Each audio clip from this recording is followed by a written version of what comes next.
This is Karl Dambacher, host of Gold Rush News. Tonight we have After the Smoke Clears. And what is the plan? We have Tim Tate, John Buckley, and Mike Albrecht. So, Tim, go ahead and introduce yourself. Tell us who you are.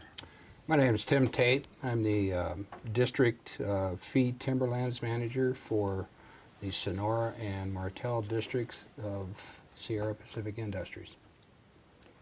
I'm John Buckley. I'm the Director for the Central Sierra Environmental Resource Center, a nonprofit organization located out of Tweenart. And I'm Mike Albrecht. I own Sierra Resource Management along with a lady, Stacy Dodge. We own it's a logging company. We employ about 10 people in the timber industry here locally. Great. Gentlemen, thank you for joining us. Let's start. Tim, I see a lot of trucks on the road. Tell me about that. Whose trucks are these? Well, some of the trucks are owned by Sierra Pacific Industries. I'm going to call it SPI from now on. And some are independent. We call them JIPOs, owner-operators, fellows that own and drive their own truck. And there's probably about 60 different log trucks that you're seeing right 60? now. Yes. My goodness. Amazing. Now, we want to get right into, John, can you describe the difference between private and public lands and what we're talking about when we're discussing the forest? Could you describe that? Tim is the best to talk about how SPI is being managed, but the difference is that private timberlands are managed primarily to provide a sustainable amount of wood. That's their priority purpose while still providing for other multiple uses.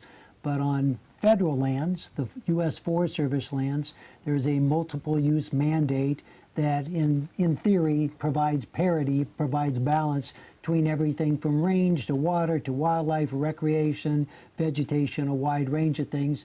And as hopefully we cover in this discussion, that there are a different set of regulations that often are more cumbersome and more time-consuming for federal lands than they are for the private lands when it comes to fire recovery, logging, those kinds of things. Now, Mike, you're involved in the daily operations of logging. Right, yeah. So can you tell us what the operation is? What is it Sure. about right now? Where are you at really in the forest? Yeah, right now there's a big emphasis to get the timber that's been burned off of Sierra Pacific's land. So there's about 12 logging companies like ours working every day out there, cutting down trees, getting them into a landing, getting the limbs off of them, getting them cut into logs, and getting them on the trucks. And probably, Tim said 60 trucks, and they're probably doing 150 to 200 loads a day coming out of that Cherry Lake area. So real all-out effort to get these logs to the mill before the rains hit. Now, where are we in terms of getting logs out and processed? Is SPI able to handle what's coming out of the forest right now?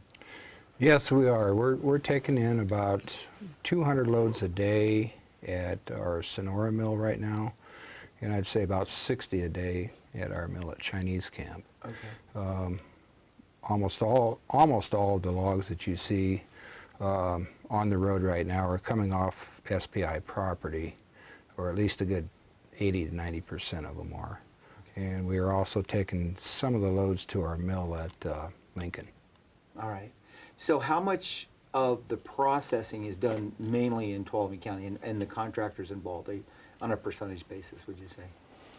You mean how many of the logs, what percentage of logs are processed here in Tuolumne County? Of the 270,000 acres, you know, that was consumed by the fire, is it possible to describe how much of that work will be processed here in Tuolumne County? Well,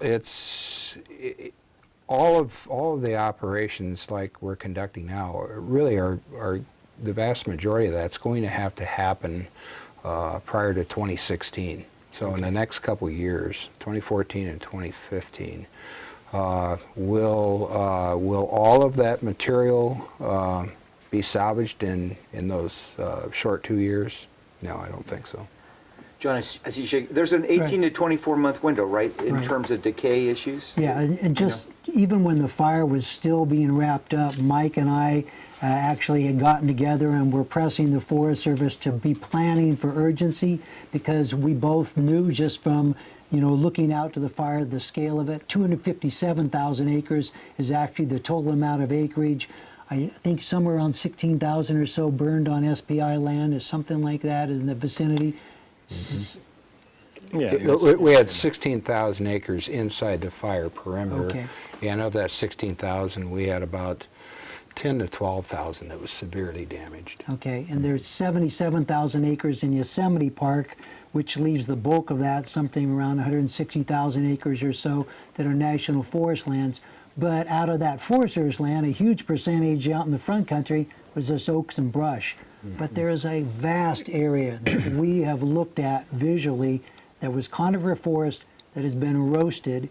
And part of the conversation now is what happens on those national forest lands where there are so many dead trees and there's not green trees to reforest. It's a key question. Sure. And one thing I'd like to add to this, Carl, we're really lucky in Tuolumne County. We have 2 sawmills, we have 2 power plants, we have a little wood shavings mill, we have a bark plant. So we have the facilities, Right. fortunately, Good. to go after this. I mean, you go from here south, if you had this kind of a fire 2 counties down, there would be no way to salvage this. So we've got a tremendous infrastructure, we've got great loggers, we've got good truck drivers. I mean, we're ready for the task, and we just need to get this timber on the market as quickly as we can. Which kind of puts us to you again, on the market. Is there enough business that's coming on the market for the demand of the product? Is there a balance, or do you have to store? Is there some kind of, can you describe that process a little bit? We are going to get in, prior to being shut down for the winter, we're probably going to get only 20 to 25% of SPI's burnt timber in this year. We're going to get started out there as early as we can next spring, and I don't know how much volume that's going to be, but I hope to have operations, salvage operations on our lands. I hope to have those wrapped up by, say, August, sometime in August of next year. That still leaves several months of logging season available for other salvaging to be done, and the hope is that at that point in time, or hopefully even before then, the Forest Service will be offering up some of their salvage timber so these logging companies can go in the remainder of the season and start working on that. Okay. John, that's a good question. Forest Service. Yeah, well, and again, you know, the challenge is that there's this vast amount of wood that's out there. Most of it is fairly accessible. A good deal of it is fairly accessible because of where this fire burned. Now, there's other places that no one's even talking about, you know, up in the Lake Eleanor, or as you go up into the drainage below Lake Eleanor, or some of the other areas that are just so steep and rugged, and, you know, you might not be salvage logging. But the challenge that all of us here tonight, plus the community, has is to find ways to help the Forest Service get the funding and get the stimulation of you know, pressure that it gets products ready to be salvaged when SPI is done salvaging, or when the various companies are done salvaging the wood on SPI land. And that shouldn't be hard. We already are hearing, Mike and I were talking about this beforehand, that from hazard trees, the Forest Service could have a significant amount, I mean, much larger than anybody here will put a number on, but a significant amount just in terms of hazard trees and what the Forest Service calls their 3, 4, and 5 roads, their main roads. If they went and did hazard trees on their level 2 roads, which are the gravel and dirt roads, there would be a huge amount, and those are just hazard trees. In theory, non-controversial. Nobody would ever object about keeping trees from falling onto somebody's car driving along a road. But there's a vast amount of additional wood that's out there that the Forest Service could also be producing, especially in the least controversial areas. Huge amounts, far beyond numbers that normally would ever come off here in a single year off the Forest Service. Okay.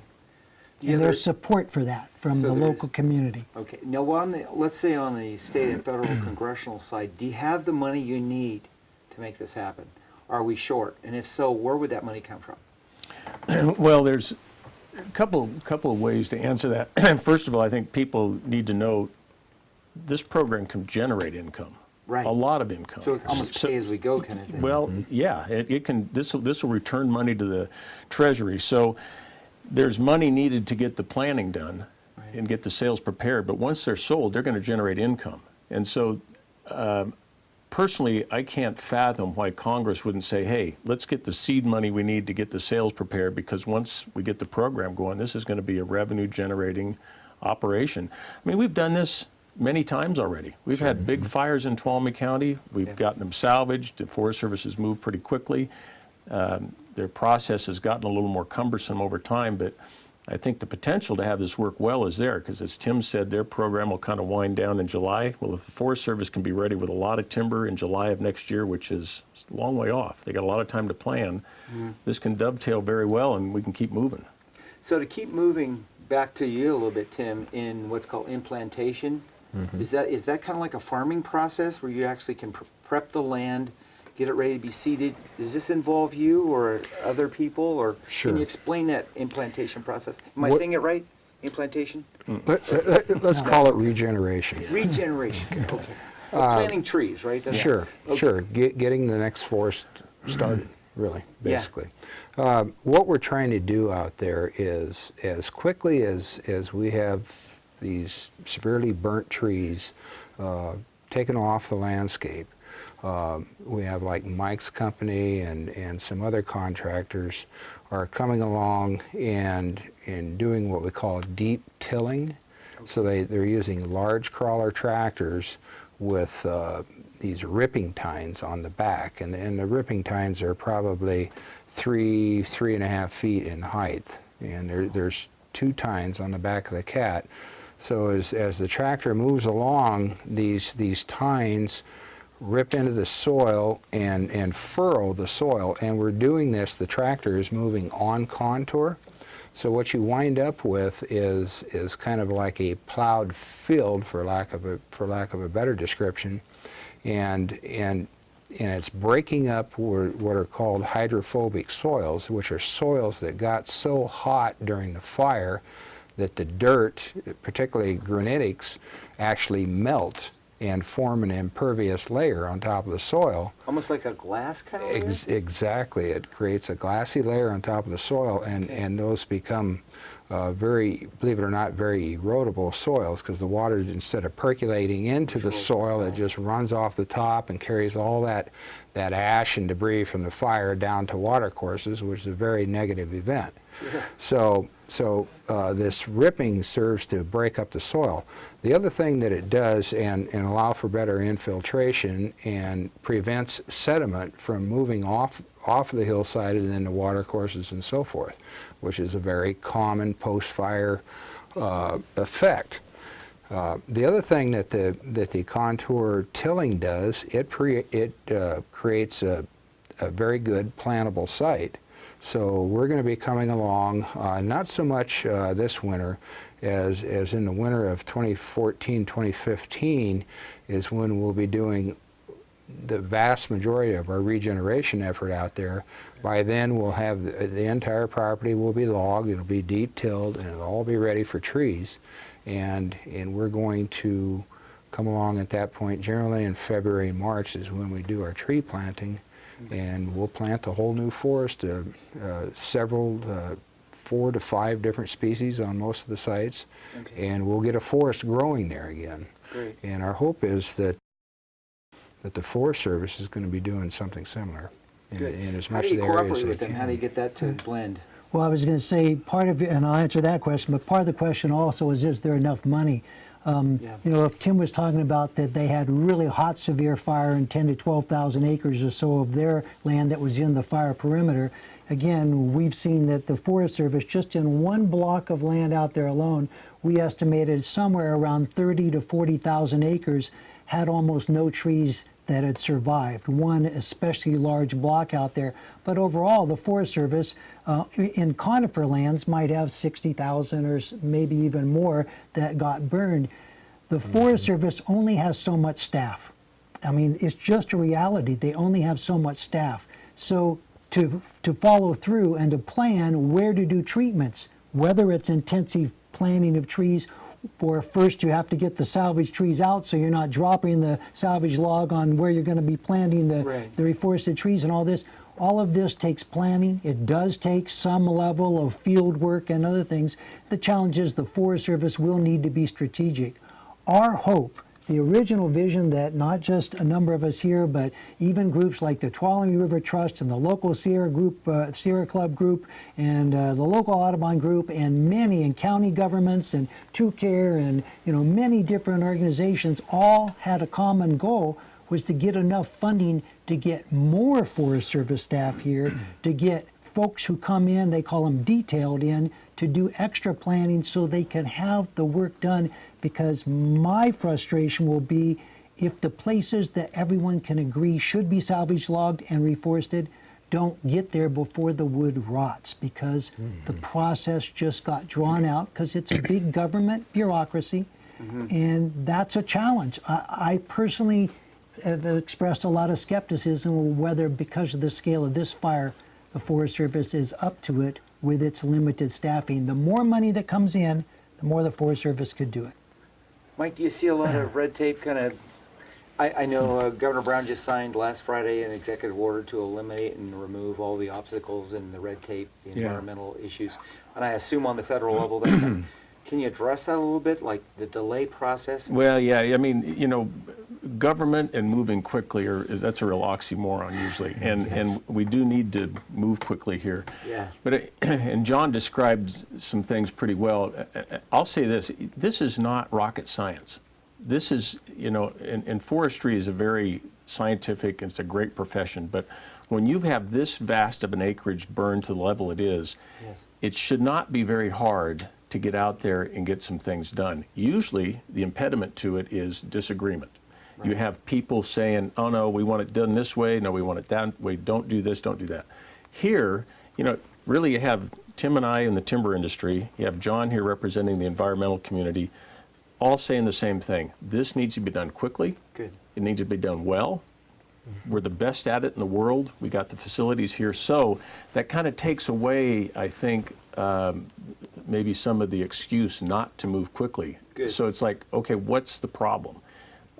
I don't personally think it's money. I do think it's bureaucracy. Here's how we used to do things. Yes. How we used to do things needs to be put off on the shelf and say, here's how we got to do things now. Let's get it done. Well, and experience is a great teacher. Trimming, cruising, the process. Maybe could someone explain that to us, how we got to this place by not using maybe better forest management techniques? Is cruising, trimming, is that part of it, and removing debris as it needs to be removed in an appropriate timetable? Tim, can you describe that process better than I did? Well, I'm sure both of these fellows would agree that the way we got to this type of a fire is quite, and this is an exceptionally large fire, but all the fires across the western United States are getting larger every year. Some of that you could attribute to climate change, but I think the real culprit is the massive fuel buildup in our public lands. It's just we got away, for one reason or another over the years, over the past few decades, we've got away from getting out there and managing the forest, and the massive amount of fuel that's built up, and from bottom to top. They're from the ground, varying levels, they call them ladder fuels, clear to the tops of the trees. Sure. And when a fire comes into that type of condition, it's just going to take everything. It's going to produce its own energy, and that's what we saw with this fire. So, I think we need to use this particular fire. We see it all the time. We need to be thinking even beyond the salvage of this material in this fire. We really need to be thinking out decades ahead. Where are we going to go from here? Right. Are we going to let this be the norm, or are we going to change the way we do things? Sure. Are we going to employ some practices that remove more of these fuels in the fire and don't create such an explosive condition like we saw in this one? And we just saw that. Yeah, John, I'm what do in you think? total agreement with what Tim just shared. I think the challenge is the Forest Service conscientiously, a number of years ago, began to open up the forest through thinning logging in areas to try and reduce that dense overload that had built up over decades. But the amount that's been done, too little too late for this fire at least. They did quite a bit, but not enough. Mike's company has done some of the most effective work out there in thinning the forest. One thing the Forest Service didn't do, it could be a whole story, is that they had 16,000 acres of approved prescribed underburns, some of it where they'd done thinning, some of it in other areas that were approved and on the books, much of it in the rimfire perimeter, but they never did those prescribed burns for years and years before the fire because of limited funding, limited staffing, and other issues that came up. So the surface fuel treatments that could have reduced some of the wildfire spread, at least it would have helped in some situations, weren't done in the Groveland district on 16,000 acres, and the Miwok district had another few thousand acres that didn't get done. So if in the future we can do more aggressive thinning logging in the national forest, add in the surface fuel treatments, and all of that produces jobs for the local economy, it's a win-win opportunity. But it does take congressional funding and enough infrastructure for the work to get done, which includes SPI, includes the local mill and other aspects. I mean, we just seen over 100 million or more spent in putting the 140. fire out. A fraction of that could have been spent yearly in a maintenance program. Is that reasonable? Oh, yeah. Yeah. So Mike, how would you, if you were in charge, how would you make that happen? Well, your viewers need to understand the scope of the problem. There's 65 million acres in the United States that are labeled in the condition of the forest that just burned up. 65 million acres are an extremely high fire hazard. We're funded this year to do about 1% of that nationally in terms of treating any kind of acreage. So the problem is huge, and what we're putting toward it as a solution is very minimal. And we've got to reverse that. And, you know, the problem I really think, Karl, is that when you're looking at a green forest and everything looks nice and you talk about logging it, you know, there's a lot of resistance. There's from different groups, and for a variety of reasons, right or wrong. But whether your emphasis is timber or environmental concerns, wildlife, water, whatever, when it burns at this level, everybody loses. Right. Everybody loses. And we have got to move forward from this point on. Collectively, we represent different groups locally, and nationally, these groups got to get together and say, you know, we got to put these arguments behind us a little bit and say, what we want to do is prevent what we just went through. And we can do it by, as John said, more aggressively logging our forest, prescribed burning our forest, shredding the brush. With a lot of things we know how to do, and I say it's not rocket science. We just got to do more of it. And if anything good can come out of this fire, it will be the incentive for more aggressive, more momentum. Let's get things moving. If we don't do that, we've really lost. Yeah. Now, it looks at kind of at this point like the funding. How do we get this done? How do we pay for it? I know you work with what's called carbon credits. This is a vehicle to offset some of these costs. Is that something you'd like to talk about? Is that appropriate here to discuss where the money could be coming from to keep this cost realistic based on the needs that Mike just described? Our company has several carbon projects up and down the state. I believe we have 3 in California. Or actually, I should say we did have 3. This was the Southern Carbon Project, and it's destroyed. It burned up. Okay. So we won't be selling carbon credits off of the Southern Carbon Project. Could you describe what the carbon credit process is and how that works to anyone's advantage? How many hours do we have? Well, that is a very complex subject. Yeah. Maybe this isn't the right place, but Probably it's something not. where in trading there's some cash that can be used for specific things. But I think maybe a simple way to answer it, Tim, I'll try, is that Please. a healthy forest takes carbon dioxide out of the air and sequesters it into wood. Right. So a growing, healthy forest helps reduce the carbon dioxide. Let's say it's one of the greenhouse gas emissions in the air. So that's where companies can get credit for having a healthy, well-maintained growing forest because they are sequestering, pulling carbon out of the air and getting it caught, say, into the wood and holding it there.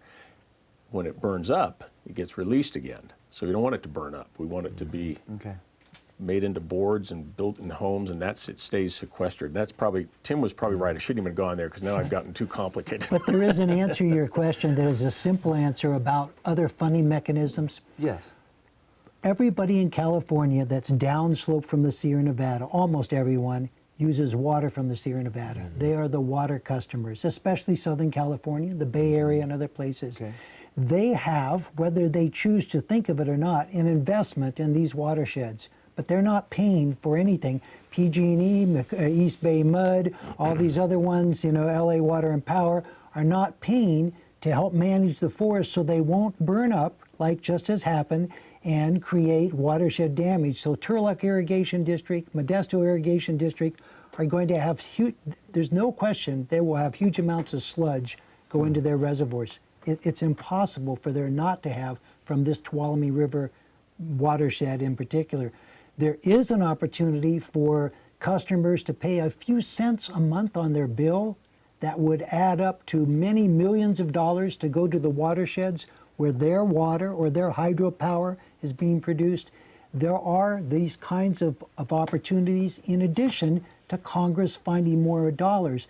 But as we see right now with Congress, to ask more money from Congress at this particular point is a bad time to be asking. Sure. And even ratepayers aren't enthusiastic about raising their bills. But in the long term, if something like that doesn't happen, the forest will continue to build that density that is not good for anyone to have them overgrown and fire prone. So the money from the water rates could directly go to the prevention program, if you will. Correct. Yeah. That's what you're saying, John. Is Absolutely. that a realistic plan? Oh, there's lots of, yeah, it is. There's a lot of potential to turn this around. I mean, what I think really sticks in our craws, where's all the money come from to fight the fire? That's exactly right. It flows like manna from heaven at that point. It did. And if we could have a fraction of that to prevent the fires, I mean, if there was one simple message to get out to the public, if we could have a fraction of the money to help prevent the fires that we spend fighting the fires, we could do a lot of good, and we could create a lot of good products. One thing that viewers ought to know, Karl, is this is an interesting statistic. For every $1 million invested in forest restoration, whether it be replanting like Tim was talking about or doing water projects, let's just call it forestry, it creates 40 jobs. Wow. That is twice the level of the next highest, which is a manufacturing item. I mean, investment in forestry creates a lot of jobs, 2 times more than the next one, which I think it's in the transportation industry or something. It's a win-win all the way around. Forest investment creates jobs, makes products, protects the forest. And one part of this community that's vital is also the recreation community. Yes. People going up here to see beautiful forests. It has been a blow that is going to affect for decades the Groveland area and on out toward Cherry Lake. It's going to be hard to sell that as a beautiful place for people to go and camp and recreate for a number of years. Yeah, we're going to lose phenomenal. We got 4 million tourists a year to Yosemite. Yeah. We have the cattle industry, the recreational industry has been affected. Tim, in your closing comment, what can we do? Well, my hope would be, I mean, Sierra Pacific Industries is, we got on the project. We're getting the job done. Between this year and next year, we'll get a forest growing there again.